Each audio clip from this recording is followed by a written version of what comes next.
There was a study on 174 individuals who did fasting.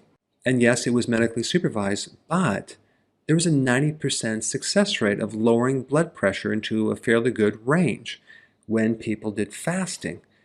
But my question is why?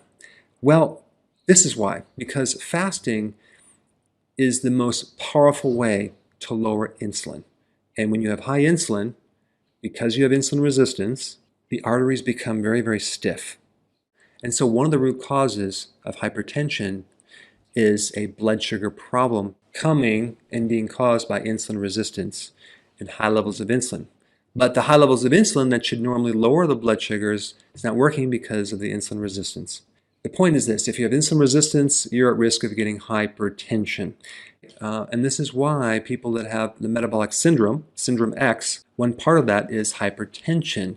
And the common thread with that condition is high levels of insulin, hyperinsulinemia, okay, that's the medical term, but it's basically just insulin resistance. All right, so what should you do if you have high blood pressure? Start fasting immediately. Start doing intermittent fasting. That right there might just totally handle it. And then you can get with your doctor and work together to wean off your medication. All right, number 2, add vitamin D. Vitamin D is a very powerful natural remedy for high blood pressure. Next point is potassium. Start taking more potassium. If you're low in potassium, your arteries can get very stiff. So potassium makes the arteries very, very soft and flexible. I put a link down below with other benefits from potassium. All right, add vitamin K2. Why? Because vitamin K2 helps remove excess calcium from the arteries. Okay, so it's going to make the arteries more pliable, elastic, because calcium tends to make them more rigid. Vitamin D and K2 work together. This is why one of the remedies for hypertension is calcium channel blockers. Why are they blocking calcium? Because the calcium is making things very, very stiff. And vitamin K2 can help counter that. And then add magnesium. Ideally, you should get your magnesium and potassium from leafy greens, large amounts of salad, but you can also add magnesium to your diet.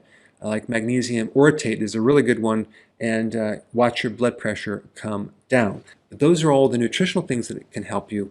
But if you add fasting and a low-carb diet, which will also help insulin resistance, I think that would be a really good plan to avoid high blood pressure. And I just want to mention this point. When doing research on this topic, it's just amazing how much data that is put out there on the front page of Google. In fact, it's not just on the first page on Google. It's on the first 5 pages of Google. All the links. It's just you get all this data, all this information. What I try to communicate in the videos, all the videos that I do, is the important stuff, not the trivial stuff. So when you're doing research in the area of health problems and many other things, you have to dig through all the fluff, all the minutia, all the trivial stuff to find the gold. And so I just want to let you know that I spent a lot of time in focusing on this one point, is just giving you the most important stuff and not the trivial. All right, thanks for watching.